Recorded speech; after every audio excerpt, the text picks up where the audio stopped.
Welcome, brothers in fiction, and so on and so forth. Today's topic is helpful books. So, I'll be going over some books that I have here that I find helpful and think that they may be helpful to somebody else and recommending them to you. In no particular order, I've got Tuesdays with Maury by Mitch Albom. I can recommend that one. It's got a lot, life lessons, and it's pretty short, as you can see there. Um, it's a story about like a Mitch Albom got with one of his former professors that really had a big impact on his life, and started building a relationship with him as he was struggling with what's the ALS, Lou Gehrig's disease, and it's a really good book if you're uh, looking for something that kind of teaches you something and uh, one of those long life lessons. I wouldn't say lighthearted, but I'm a moody reader, so sometimes you're just in the mood for some nonfiction that's like that. Another book that I highly recommend, and he's written other ones besides this, and they may be even better, but this is David Goggins' first book, Can't Hurt Me. What he did was create his own way of kind of making his trauma work for him instead of against him. And he went through his own huge, physical fitness and weight loss journey. And you'll read all about it in the book, or you can, find interviews with him all over. But he pretty much turned himself into an ultra marathoner. And I want to say that he finished Army Ranger School and became a Navy SEAL, and then wrote this book after um, the majority of his military career was over, and he had started, pursuing marathon running and ultra marathon running and maybe triathlons and things like that. But it's he's got really unique and interesting, very hardcore kind of super macho way of dealing with himself, and uh, he conceptualizes things that he's used on himself and puts them in the book, and then hopefully you can make them work for you. I come from a military family, so a lot of his self talk and different ideas and the way he kind of sees the world and sees himself. I was already familiar with a little bit of that before I ever picked up this book. This one I put in the list. This was actually written by a dear friend of mine who's since passed away, Dr. Ben Root. Um, the publisher, and it's way in, it's a flyweight of a book, but the publisher wanted somebody to um, write a book on a different thing in the field of psychology. And he said at the time, he's like, I haven't really seen anything on panic disorders. Um, and they're like, would you like to write a book on panic disorders? And he said, okay. And he wrote this one. And it's not very hard to understand the way he wrote it. And it's it's definitely more scholarly, and it's not really a layman's book, but I think he does a great job of explaining, from an expert point of view, panic disorders and, you know, things related and, you know, pictures of the mind, how to treat things. It's just really, fascinating read for anybody that's interested in that type of thing or wants a better understanding of maybe something that they are dealing with post-traumatic stress disorder. Um, countless people that suffer from that.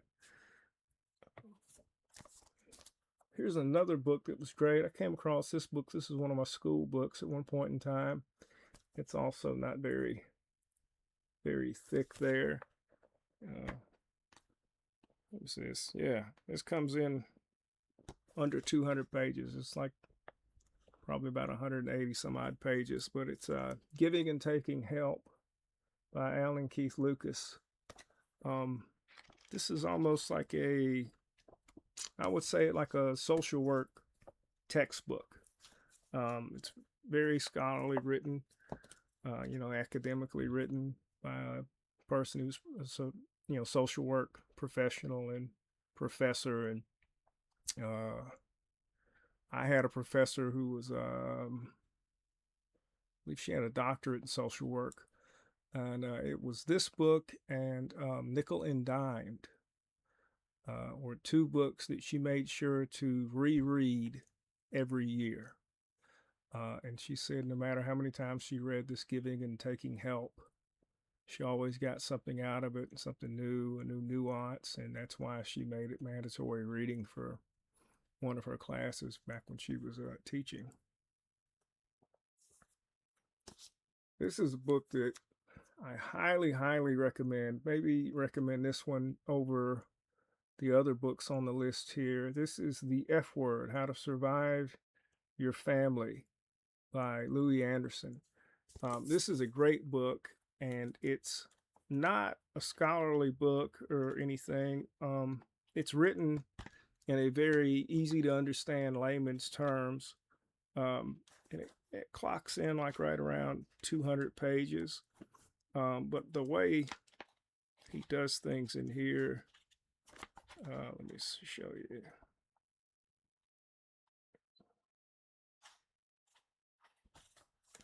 Here's one.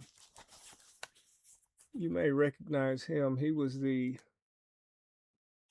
host of Family Feud game show when they first brought it back in the 90s. He was a longtime stand-up comedian, but a lot of people didn't know he studied social work and had a background in it before he became a professional comedian. And he himself was, in therapy dealing with his childhood trauma and other things that he struggled with his whole life. And so basically what he did was, the tens of thousands or hundreds of thousands of dollars he'd spent on therapy from a professional psychologist and other therapists throughout his adult life to help him deal with his own troubles. He kind of boiled all that down and put it in this book. And him being a professional comedian, he was able to really tackle a lot of complex family issues and different troubles that people seek counseling for in a very easy to understand, lighthearted manner, which I really appreciate. And it's kind of a rarity in some of these books. I don't like the term self-help book for the main reason, like if you could help yourself, would you be going out and pursuing a book on that subject to help you with it? Like if you could help yourself, you would. You're reaching out or trying to seek counsel from a professional or someone else who's wiser than you are in this particular matter. They're books that are helpful. They're not self-help. And some self-help books, as I'm sure you can see by what's on the rack and everything, are just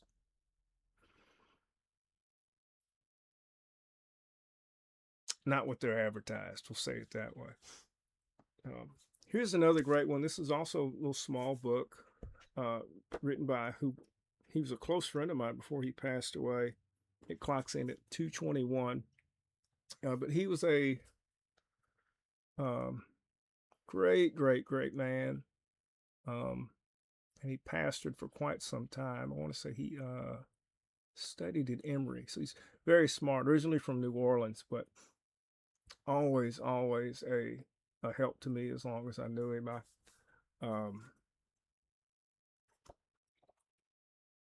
think I helped him out in their church choir at one point in time, way back when somebody needed something, and then I got to know him through that, and then met him at other events, and just probably one of the kindest and wisest human beings I ever met, and wish I had been able to spend more time with him. It was always every conversation, something profound and wonderful came out of it. But yeah, it was just a little book he wrote. I think the publisher wanted him to put something out, and he just had like a little collection of notes and things and musings in his own mind and put them down, and they all came out into this. He wrote other books. It's not really a real super organized or plot driven book or anything. It's just a collection of what he called God stuff. I didn't get to pursue it as much as I wanted to. I had injuries and other things get along the way, but when I was much younger, not that much younger, I'm not old yet, but um, this book was very helpful. I love this book. Um, this is, yeah, it's just under 400 pages, but this is the because there's other ones. So this was kind of like the Tao of Jeet Kune Do. This version's basically the like Bruce Lee's. It's got his philosophy of life, and then martial arts, and it's just like his commentaries on different things. The subtitle here is commentaries on the martial way. But he kind of just, it's a lot of it's his little musings, and then it's got, if you can see that at all, probably not. It's got little diagrams that he drew and pictures and things from his sets of his films that he made, and him doing drills or training with different people. What I love about this book is, I want to say I owned it before I ever met him. But you can see it here. If I can get that just right. That's Bruce Lee, and the man standing next to him is Ted Wong. And I had the honor and privilege of training with Ted Wong before he passed away. I had a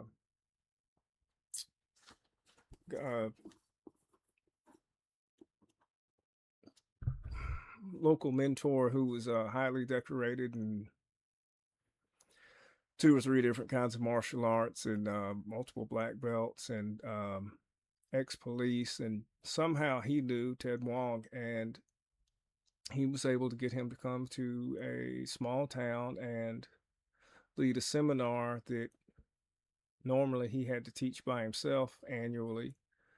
And he got Ted, I think Ted flew in from San Francisco and taught a weekend seminar for us. It's an all-day event, all weekend.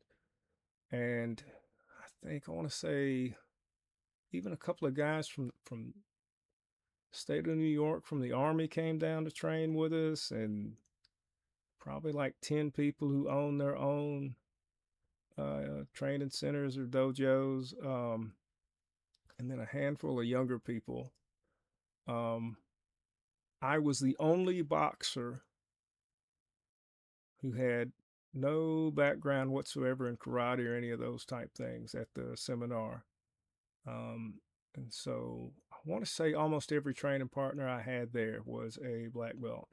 So it was a real interesting day, and learned a lot. And it was not unlike Keith Tonkel. Ted Wong was just like extremely wise, and it's just a master at what he did, and it was wonderful to watch.